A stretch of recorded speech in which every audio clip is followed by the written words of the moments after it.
Hello बच्चों। जैसा आप जानते हैं कि हम आजकल जो है इस सीरीज़ में नवोदय विद्यालय राजीव गांधी नवोदय विद्यालय की जो प्रवेश परीक्षा होनी है और उसमें जो है पुराने पेपर सॉल्व करा रहे थे। और इस क्रम में हमने कुछ क्वेश्चन कर दिए थे और कल जो है इसमें क्वेश्चन नंबर 43 पे हम चर्चा चल रही थी लास्ट में, जिसमें कोटि पूरक कोण यानी कॉम्प्लीमेंट्री एंगल की बात आई थी। तो वो चर्चा अधूरी रह गई थी। उसमें मैंने आपको बताना था कि कॉम्प्लीमेंट्री एंगल और सप्लीमेंट्री एंगल्स यानी कोटि पूरक कोण और समपूरक कोण के बारे में। तो कोटि पूरक के बारे में तो मैं बता चुका था कि कोटि पूरक कोण एक बार फिर देख लेते हैं कि कोटि पूरक कोण के बारे में कि जब दो कोण है ना, पेयर मतलब जोड़ा, दो कोणों का योग अगर 90 डिग्री हो जाए तो वो आपस में कोटि पूरक कोण कहलाते हैं। जैसे यहाँ पर मैंने फिगर से समझाया है कि एक कोण जो है 40 डिग्री का है और एक 50 डिग्री का है, यानी एक 40 डिग्री का है और एक 50 डिग्री का है। अब इनको जोड़ते हैं तो 40 और 50 90 होते हैं। तो मैंने कहा था जब भी दो कोणों का योग 90 हो जाए तो वो दोनों कोण, कौन दोनों, 40 डिग्री और 50 डिग्री, ये आपस में एक दूसरे के कोटि पूरक कोण कहलाते हैं। जैसे मैं आपसे पूछूं कि बच्चों जो है 40 डिग्री कोण का कोटि पूरक कोण क्या होगा, तो आपका आंसर होगा 50 डिग्री। अगर मैं आपसे ये पूछूं कि 50 डिग्री कोण का कोटि पूरक कोण क्या होगा, तो आप बोलेंगे 40 डिग्री। ठीक है, एक दूसरे के। क्यों? क्योंकि इन दोनों का टोटल जो है वो 90 डिग्री आता है। दूसरा एग्जाम्पल मैंने बताया था कि यहाँ पर देखिए, यहाँ पर जो है दो कोणों का योग कितना है, 90 डिग्री का है, जिसमें एक कोण 60 डिग्री है और एक 30 डिग्री है। तो दोनों आपस में एक दूसरे के कोटि पूरक हो गए, क्योंकि 60 और 30 का जो टोटल होता है वो 90 होता है। तो 60 का कोटि पूरक कोण 30 और 30 का कोटि पूरक 60 है। और इस पे क्वेश्चन भी कराया था। तो बच्चों अब चलते हैं संपूरक कोण के बारे में, जिसको हम सप्लीमेंट्री एंगल भी कहते हैं। यहाँ पर मैंने फिगर बनाया हुआ है बच्चों, ये देखिए, एक कोण 60 डिग्री का है, एक 120 डिग्री का है, यानी एक 60 डिग्री है और एक 120 डिग्री है। अब इनका टोटल करते हैं तो 60 degree plus 120 degree is equal to 180 degree. तो यहाँ पर देखिए दो कोणों का योग 180 डिग्री आ रहा है। तो ऐसे केस में जब भी दो कोणों का योग 180 डिग्री आए तो वो कोण एक दूसरे के कोटि पूरक कहलाते हैं, संपूरक कोण कहलाते हैं। जैसे 60 का संपूरक हो गया 120 डिग्री और 120 डिग्री का संपूरक 60 डिग्री, क्योंकि इन दोनों का योग 180 डिग्री है। इसको इस फिगर में भी समझाते हैं। देखिए ये डी शेप में ये जो यहाँ से लेकर यहाँ तक है 180 डिग्री है, ये बन रहा है। ठीक है, यानी ये कोण 180 डिग्री का बन रहा है। इसमें ये 50 डिग्री है, ये 130 डिग्री है। तो दोनों एक दूसरे के कोटि पूरक होगा, क्योंकि 50 और 30 का टोटल 180 डिग्री होता है। तो 180 डिग्री का टोटल 130 डिग्री कोण का टोटल संपूरक 50 डिग्री और 50 डिग्री का संपूरक 130 डिग्री। जैसे परीक्षा में आ जाए कि 50 डिग्री का संपूरक कोण बताइए, तो आपने 180 में से 50 घटा देना है, तो 130 आता है। या दूसरा क्वेश्चन आ जाए कि 130 डिग्री का संपूरक कोण बताइए, तो आपका आंसर 50 डिग्री होगा, क्योंकि उसको 180 में से घटा देना है। कोटि पूरक के लिए 90 में से घटाते हैं। ठीक है, तो क्योंकि दोनों का टोटल 180 आना चाहिए बस। ठीक है, तो ये था संपूरक कोण के बारे में बच्चों। अब जो है यहाँ पर परिभाषा कैसे बनेगी संपूरक कोण की, जब दो कोणों का योग 180 डिग्री या दो समकोण। ठीक है, 180 डिग्री को हम दो समकोण भी कहते हैं। क्यों कहते हैं? कि एक समकोण 90 डिग्री का होता है, एक और समकोण ले लें तो दो समकोण हो गए, तो दो समकोण 180 डिग्री के हो गए। ठीक है, तो जब दो कोणों का योग 180 डिग्री या दो समकोण, एक ही बात है, हो तो वो एक दूसरे के संपूरक कहलाते हैं। जैसे 60 का संपूरक क्या होगा? अब 60 डिग्री का संपूरक कोण निकालना है तो 180 में से घटा दो 120 डिग्री, क्योंकि दोनों का टोटल 180 होना चाहिए। 120 का संपूरक का होगा 60 डिग्री। ठीक है, इसको 180 में से घटा दो तो इसका संपूरक निकल जाएगा। ठीक है, या दोनों का टोटल 180 होना चाहिए, तो 120 में कितना जोड़ेंगे, 180 आ जाए तो 60 डिग्री। तो 120 डिग्री का संपूरक कोण 60 डिग्री और 60 डिग्री का संपूरक 120 डिग्री। ठीक है, अब बच्चों जो है एक अगला क्वेश्चन देखते हैं 44, क्योंकि 43 तक तो हम करा चुके थे। यहाँ पर देखिए 90 डिग्री से अधिक, 90 डिग्री से ज़्यादा और 180 डिग्री से कम के कोण को कहते हैं। यानी कि 90 और 180 के बीच के कोण को हम क्या कहते हैं। तो जिन बच्चों को कोणों के प्रकार आते हैं, ठीक है, वो तो इसको कर सकते हैं, ठीक है। तो मैं थोड़ा-सा एक रिवीजन के तौर पे, क्योंकि कोण चैप्टर में पढ़ा चुका हूँ, तो थोड़ा रिवीजन के तौर पे देखिए बेटा। सबसे पहले न्यून कोण का बात, न्यून कोण से पहले भी 0 डिग्री एंगल, यानी कोई कोण ही नहीं बना तो 0 डिग्री एंगल। अब आता है न्यून कोण। 0 डिग्री और 90 डिग्री के बीच के कोण को न्यून कोण कहते हैं। ध्यान रहे, मैं इनके बीच कह रहा हूँ, इसमें इसका मतलब 0 भी शामिल नहीं है और 90 भी शामिल नहीं है। या हम इसको दूसरे वे में कह सकते हैं कि 0 से बड़ा और 90 से छोटा। 0 से बड़ा और 90 से छोटा, तो 0 और 90 इसमें शामिल नहीं है, ठीक है। तो 0 और 90 के बीच, यानी 0 से बड़ा और 90 से छोटे के बीच के कोण को, ठीक है, 0 डिग्री से बड़ा और 90 डिग्री से छोटा, इनके बीच जितने भी कोण आएंगे वो न्यून कोण होंगे। जैसे माना 89 डिग्री, तो 89 डिग्री इनके बीच आ रहा है ना, वो भी न्यून कोण हो जाएगा, जिसको हम एक्यूट एंगल कहते हैं, ठीक है। तो एक्यूट एंगल की परिभाषा क्या हो गई कि 0 और 90 के बीच के कोण को हम न्यून कोण कहते हैं, ठीक है। दूसरे रूप में हम कह सकते हैं 0 से बड़ा और 90 से छोटा जितने भी कोण होंगे वो न्यून कोण कहलाएंगे। एग्जैक्ट 90 डिग्री कोण को हम समकोण कहते हैं, राइट एंगल, ठीक है, क्योंकि 90 इसमें शामिल नहीं है, यहाँ शामिल हो गया, ठीक है। तो समकोण किसे कहते हैं, 90 डिग्री कोण को, ठीक है। अब आता है समकोण के बाद अधिक कोण, ऑब्ट्यूज एंगल, ठीक है। ऑब्ट्यूज एंगल किससे, और 90 और 180 के बीच के कोण जितने भी होंगे वो अधिक कोण कहलाएंगे। 90 और 180 के बीच, इसमें 90 शामिल नहीं है और 180 शामिल नहीं है, यानी 90 से बड़ा और 180 से छोटे जितने कोण होंगे वो अधिक कोण होंगे। जैसे माना 120 डिग्री, तो 120 डिग्री इसके बीच आ रहा है तो अधिक कोण है। 100 डिग्री अधिक कोण। 179 179 डिग्री का कोण भी क्या होगा, अधिक कोण कहलाएगा, ठीक है बच्चों। अब आता है सरल कोण, ठीक है, स्ट्रेट एंगल। तो एग्जैक्ट जो है 180 डिग्री के कोण को हम सरल कोण कहते हैं, ठीक है। सरल कोण ऐसे बनता है डी शेप में, ठीक है, 180 डिग्री। तो 180 डिग्री कोण या दो समकोण भी कहते हैं, ठीक है, दो समकोणों को मिला करके एक सरल कोण बन जाता है। बृहद कोण, बृहद कोण कल भी बताया था मैंने। बृहद कोण 180 या 270 डिग्री के बीच के कोण को बृहद कोण कहते हैं। ये बहुत इंपॉर्टेंट है, कई बार परीक्षा में पूछा गया। रिफ्लेक्स एंगल कहते हैं इसको, ठीक है। 180 डिग्री और 270 डिग्री के बीच, ठीक है, यानी 180 से बड़ा और 270 से सॉरी यहाँ पर जो है 360 होना चाहिए था, 360 डिग्री, ठीक है। 180 से बड़ा और 360 डिग्री के छोटे कोण जितने भी होंगे, 360 से कम और 180 से ज़्यादा जितने भी होंगे वो बृहद कोण के अंदर होंगे, ठीक है। और संपूर्ण कोण एग्जैक्ट 360 डिग्री का, यानी ये 360 डिग्री कोण बन गया पूरा एंगल। यानी कभी परीक्षा में आता है कि वृत्त कितने डिग्री कोण बनाता है, तो 360 डिग्री, इसको संपूर्ण कोण कहते हैं, ठीक है।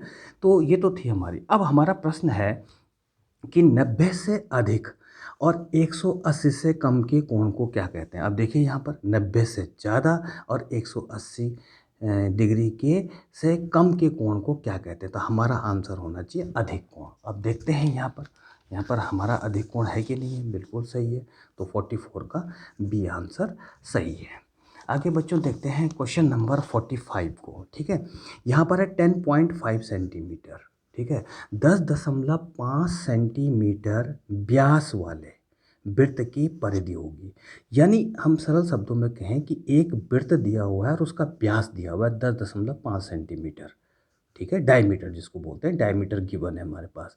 और वृत्त की परिधि, कभी कभी परिधि की जगह परिमाप आ जाता है तो एक ही बात है, ठीक है। इंग्लिश में कहते हैं सरकमफेरेंस, ठीक है, या पेरीमीटर।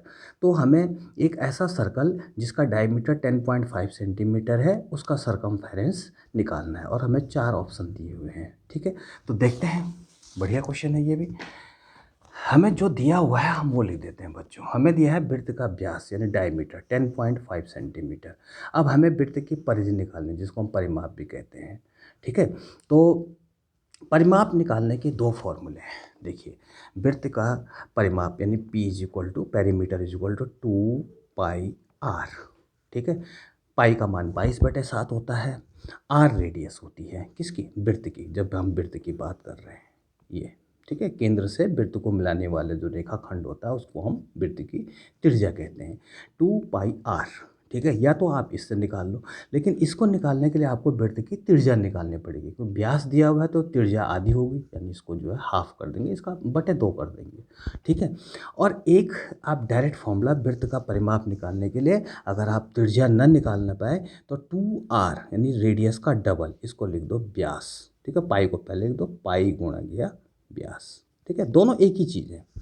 ठीक है, ये दोनों एक ही चीज़ है, या तो इससे निकाल लो चाहे इससे निकाल लो, आंसर वही आना है। ठीक है, तो 2r यानी रेडियस का डबल, तो 2r को हमने व्यास लिख दिया और पाई को पाई रहने दिया, तो बात एक ही है। देखिए इस सवाल को कैसे करते हैं। पाई का मान पाई गुणा व्यास, तो पाई का मान 22/7, व्यास हमें दिया हुआ 10.5 सेंटीमीटर। अब 7 जो है, 7 का भाग 10.5 में दो, 7 एकम 7। ठीक है, 3 शेष, डेसिमल उतारा 35, 7 पंजे 35, 1.5।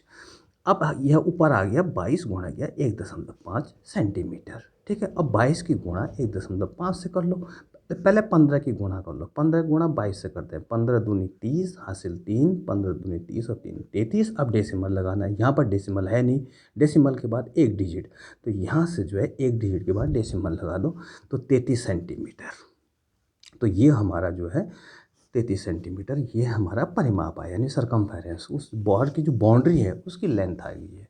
ठीक है, दूसरा जो है हम थोड़ा सा और देख लेते हैं। जब वृत्त की बात आ रही तो वृत्त की परिधि निकालने के लिए एक तो है 2πr, या तो इस फॉर्मूले से निकालो। ठीक है, और हमने पाई को पहले लिख दिया, 2 को यहाँ लिख दिया, क्योंकि गुणा में है तो आगे पीछे कर सकते हैं, तो 2r को यहाँ लिख दिया, और 2r यानी कि रेडियस का डबल डायमीटर होता है, जैसे ये है ना, ये है हमारा त्रिज्या, और त्रिज्या को इसको आगे बढ़ा दो तो ये लाइन जो है डायमीटर, यानी कि ये जो है व्यास कहलाती है। व्यास हमेशा त्रिज्या का दुगना होता है। ठीक है, और व्यास ये जीवा भी होती हैं, ये सारी वृत्त की जीवा होती हैं। ठीक है, तो सबसे बड़ी जीवा जो है वो व्यास होती है। कभी कभी प्रश्न में आता है कि वृत्त की सबसे बड़ी जीवा का नाम क्या है, तो वो है व्यास। ठीक है, जो त्रिज्या का दुगना होता है। इनको हम व्यास नहीं कह सकते, क्योंकि व्यास जो है हमेशा केंद्र से होकर जाता है। ठीक है, जो रेखाखंड है जिसके दोनों एंड पॉइंट जो है सर्कल पे होते हैं, दोनों जो अंत्य बिंदु हैं वो सर्कल के ऊपर होते हैं और केंद्र से होकर जाती है, तभी व्यास होता है। और एक चित्र में बहुत सारे, एक वृत्त में बहुत सारे व्यास हो सकते हैं, सबकी लंबाई इक्वल होती है। ठीक है, अच्छा, कभी कभी वृत्त का क्षेत्रफल निकालने के लिए आता है। इसी सवाल में वृत्त का क्षेत्रफल भी निकाल सकते हैं। तो वृत्त का क्षेत्रफल निकालने के लिए पाई आर स्क्वायर, आर मतलब रेडियस, त्रिज्या, त्रिज्या का वर्ग। ठीक है, या हम इसको ऐसे भी लिख सकते हैं, पाई गुणा त्रिज्या के वर्ग को मतलब है त्रिज्या गुणा त्रिज्या। तो हम इस फॉर्मूले से वृत्त का क्षेत्रफल भी निकाल सकते हैं, यानी कितनी जगह ये वृत्त घेर रहा है। ठीक है, कभी कभी परीक्षा में एक सवाल और आ जाता है कि वृत्त की त्रिज्या और व्यास में क्या संबंध होता था, अभी बताया मैंने। ठीक है, ये त्रिज्या है और इसको आगे मिला दो तो ये व्यास हो गया, ये डबल हो गया। तो क्या कह सकते हैं हम, व्यास बराबर 2 गुणा गया त्रिज्या। इसका मतलब है जो व्यास होता है वो त्रिज्या का दुगना होता है, व्यास बराबर 2 गुणा गया त्रिज्या। ठीक है, अगर हम 2 को यहाँ ले आए तो त्रिज्या बराबर व्यास बटे 2, ये है त्रिज्या बराबर व्यास बटे 2, दोनों का एक ही मतलब है। त्रिज्या जो है व्यास का आधा होता है, या हम कहें कि व्यास जो है त्रिज्या का दुगना होता है। ये सवाल भी कई बार पूछा गया है परीक्षा में। तो बच्चों जो है ये जो है 45 क्वेश्चंस हमारे हो गए हैं। अब आगे देखें 46 क्वेश्चन हमसे क्या कह रहा है, बड़ा ट्रिकी क्वेश्चन है ये भी, कि 33 को किस संख्या से भाग दें कि भागफल 55 हो जाए। ठीक है, कि 33 को हम किस नंबर से भाग दें कि भागफल 55 हो जाए। 4 आंसर है। ठीक है, तो बड़ा अच्छा क्वेश्चन है। सबसे पहले देखते हैं क्वेश्चन क्या है। 33 को किस संख्या से भाग देने पर भागफल 55 आ जाए। इसको ऐसे भी समझ सकते हैं, ये 33 है, 33 को किस नंबर से भाग दें, हमने क्वेश्चन मार्क लगा दिया कि हमारा आंसर 55 हो जाए। ठीक है, या इसको ऐसे भी समझ सकते थे, 33 को किस नंबर से भाग दें, मैंने क्वेश्चन मार्क लगा, यानी ये निकालना है 33 को किस नंबर से भाग दें कि आंसर 55 आ जाए। ठीक है, और शेष 0 आ जाए, इसका मतलब यही हुआ। ठीक है, तो यहाँ से देखते हैं, इस सवाल को कई तरीके से हम कर सकते हैं। ठीक है, तो मैंने इस तरीके से किया, 33 को किस नंबर से भाग दें कि भागफल 55 आ जाए। ठीक, अब हाँ बच्चों, हमारे पास ये एक तरह से भिन्न मान लो, इसको बटे 1 कर दो, ये भी भिन्न हो गई। ठीक है, अब हम इसकी गुणा इससे कर दें और इसकी गुणा इससे कर दें, इसको बोलते हैं वज्र गुणा, क्रॉस मल्टीप्लिकेशन। ठीक है। तो हमने 55 की क्वेश्चन मार्क से गुणा की। क्वेश्चन मार्क का मतलब ये हमें निकालना है कि किस संख्या से हम 33 को भाग दे रहे हैं। तो यहाँ पर हमने किया 55 मल्टीप्लाई क्वेश्चन मार्क, ठीक है। ये जो है जो ऑप्शन वाले क्वेश्चन होते हैं जिसको मार्कशीट में भरते हैं, ये उस तरीके से बता रहा हूँ मैं, ठीक है। एग्ज़ाम में जो वैसे क्वेश्चन पूरा सॉल्व होता है वो इस तरीके से नहीं किया जाता, वहाँ पे इसको कुछ एक्स मानना पड़ता है। लेकिन हम यहाँ पे चूँकि कंपटीशन का पेपर कर रहे हैं इसलिए इस मेथड से हम रफ कॉपी में कर सकते हैं। तो 55 की मल्टीप्लाई यहाँ पे क्वेश्चन मार्क और 33 की मल्टीप्लाई 1, तो 33 आ गया, 33 1 जा 33 इक्वल टू का साइन, यानी कि वर्ज गुणा में इसकी गुणा इससे बराबर इसकी गुणा इससे। अब यहाँ पे देखिए, यहाँ से 55 को हमने यहाँ ले जाना है, तो ये तो यहीं रहा। 55 यहाँ मल्टीप्लाई में यहाँ डिवाइड में आ जाएगा, ये चीज़ मैं कई बार बता चुका हूँ। तो 33/55 ये फ्रैक्शन आ गया, ठीक है। अब ये और सॉर्ट हो सकता है, तो ऐसा नंबर ढूंढो कि जिसका भाग 33 में भी चल जाए और 55 में भी चल जाए, यानी SCF जिसको बोलते हैं, SCF मसा। तो देखिए 11 से कट रहा है, 11 3 जा 33, 11 5 जा 55, तो 3/5 हमारा आंसर 3/5 आ गया। अब देखते हैं कि हमारा ये आंसर है कि नहीं। बिल्कुल है, 3/5। अब हम अपने उत्तर की जांच करते हैं, यानी कि चेक करते हैं कि क्या हमने जो किया है सही है। तो देखते हैं 33 को किससे भाग दें, तो आंसर आया 3/5, तो हमने लिख दिया। ये चेक करने के लिए कि हमारा आंसर सही है कि नहीं है, इसकी ज़रूरत नहीं है वैसे, लेकिन फिर भी मैं बता देता हूँ। 33 को किस नंबर से भाग दें कि 55 आए, तो वो नंबर हम निकाल चुके हैं 3/5। अब देखते हैं, यानी 33 डिवाइडेड बाई 3/5, देखते हैं हमारा आंसर 55 आता है या नहीं आता है। देखते हैं 33 दो भिन्न हैं, ठीक है। भिन्नों का भाग है तो मैं क्या करता हूँ, भाग के जो गुणा का चिन्ह लगा दिया और इस भिन्न को उल्टा कर दिया, रिवर्स कर दिया। 3/5 जो 5/3 और गुणा का चिन्ह, दोनों काम एक साथ। अब देखते हैं यहाँ पे गुणा हो गई, अब हम इसको कैंसिल कर सकते हैं। यहाँ पे नहीं कर सकते थे, ठीक है, क्योंकि यहाँ पे डिवाइड है, ये मल्टीप्लाई में होता है सिर्फ। 3 1 जा 3, 3 1 जा 3 कट गया। 11 की मल्टीप्लाई 5 से करो 55, देखो आ गया नहीं आ गया, यानी कि हम बिल्कुल सही कर रहे थे जो हमने सवाल था हमारा, सवाल के अकॉर्डिंग, ठीक है। बच्चों अब क्वेश्चन नंबर 47 को देखते हैं। 47 है, भिन्न 13/8 का दशमलव रूप होगा। हमारे पास एक डेसिमल फॉर्म में हमें क्वेश्चन निकालना है और हमारा फ्रैक्शन है कितना, 13/8, ठीक है। तो 13/8 को हमने डेसिमल फॉर्म में लिखना है। अब आगे देखिए 13/8 को हम क्या कर सकते हैं, तो 13/8 जो है हमारा एक क्या है, फ्रैक्शन है और इम्प्रॉपर फ्रैक्शन है। अनुचित भिन्न हिंदी में कहते हैं, जिस भिन्न का अंश बड़ा होता है उसको अनुचित भिन्न कहते हैं हम, ठीक है। तो अब देखिए हमारे पास 13/8 का दशमलव रूप है। इस बच्चों इस क्वेश्चन को हम दो तरीके से कर सकते हैं, ठीक है। और जो तरीका आपको समझ में आ गया आप एग्ज़ाम में उस तरीके से कर सकते हैं, क्योंकि हमें तो रफ कॉपी में सॉल्व करना है। तो सबसे पहले मैं पहला मेथड बताता हूँ। पहला मेथड है 13/8 हमारा फ्रैक्शन है, हमें डेसिमल फॉर्म में लाना है। तो हर हमारा 8 है, हर को 10 के गुणांक में बदल दो, यानी कि हमारा हर या तो 10 हो, ठीक है, या 100 हो, या 1000 हो, या 10,000 हो, ठीक, ताकि हमें डेसिमल शिफ्ट करने में आसानी रहे। तो हमने क्या किया कि 8 को हम 10 तो नहीं बना सकते, ठीक है। 8 को हम 100 भी नहीं बना सकते, क्योंकि 8 के टेबल में ना 10 आता है ना 100 आता है। 8 के टेबल में 1000 जरूर आता है, ठीक है। तो 8 को किससे मल्टीप्लाई करेंगे, 1000 आ गया, तो हमारा आंसर मिला 125। हमने 125 को डिनोमिनेटर से मल्टीप्लाई कर दिया और न्यूमरेटर से मल्टीप्लाई कर दिया, ठीक है। क्यों किया, क्योंकि ये 10 के गुणांक में आ गया, ठीक है। 10 100 1000 ऐसा लाना है, ठीक। तो 8 को 125 से गुणा किया और 13 को भी 125 से गुणा किया। 13 को 125 से गुणा करने पे 1625 आया, 8 को 125 से गुणा पे 1000 आ गया। ये हमारा मकसद था इसको इस फॉर्म में लाना, ताकि डेसिमल ईज़ी हो जाए। अब देखिए यहाँ पर है कितने जीरो हैं 1, 2, 3। तो जब भी 3 जीरो हों तो डेसिमल यहाँ पर जो है कहीं नहीं दिखाई दे रहा है, यहाँ मानते हैं। तो ये 3 स्थान जो है शिफ्ट हो जाएगा, यानी 1 और 6 के बीच में चल जाएगा, है ना? अगर 100 से गुणा करते तो 2 स्थान बाईं ओर जाता, 10 से करते तो 1 ही स्थान जाता, है ना? ये हम उसमें भिन्नों वाले पार्ट में बता चुके हैं। तो हमारा अब डेसिमल जो आंसर आया 1.625। अब देखते हैं पहले हमारा आंसर 1.625 है कि नहीं है। देखते हैं यहाँ पर 1.625 ये है आंसर 47 का बी। अब बच्चों इसको दूसरे मेथड से देखते हैं। अगर ये मेथड आपको थोड़ा टफ लगा तो यहाँ से देखिए, इजी मेथड है। 13/8 यानी 8 का भाग 13 में देना है ना? हर का भाग अंश में दिया जाता है, डिनोमिनेटर का भाग न्यूमरेटर में दिया जाता है। तो 8 का भाग 13 में जाना है। देखिए 8 का भाग 13 में, ठीक है। पहले एक के साथ पहली पहली बार आप 2 अंक ले सकते हैं, ठीक है। 3 भी ले सकते हैं डेसिमल से पहले। तो 8 का भाग 13 में 8 एकम 8 और 13 में से 8 घटा है 5। अब यहाँ डेसिमल है तो यहाँ डेसिमल लगा दिए। जैसे ही आपने यहाँ डेसिमल लगाया हमें एक डिजिट, एक बार में एक डिजिट उतार सकते हैं। तब ये 50 हो गया। 8 का भाग 50 में 8 छक्का 48।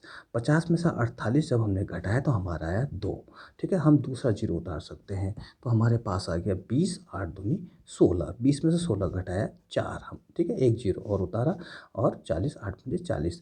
तो बेटा यहाँ पर हमने 13 है ना, तो 13 के बाद आप 13.00 कितने भी जीरो लगा सकते हैं, क्योंकि 13 और 13.0 एक ही चीज़ है। इन दोनों की वैल्यू इक्वल है, इसलिए हमने यहाँ डेसिमल लगा दिया। या 2 जीरो लगाओ तब भी एक ही चीज़ है, 3 जीरो लगाओ तब भी एक ही चीज़ है, 4 जीरो लगाओ, जितने मर्जी आप जीरो लगा सकते हैं। इनकी वैल्यू में कोई फ़र्क नहीं पड़ता, इसलिए हमने 13.00 लिख दिया। अब हमारा आंसर 1.625 आ गया। ये दशमलव रूप हो गया। देखो आंसर वही आ रहा है, ठीक है। तो जिस मेथड से आप करना चाहो उस मेथड से आप क्वेश्चन को कर सकते हो, ठीक है।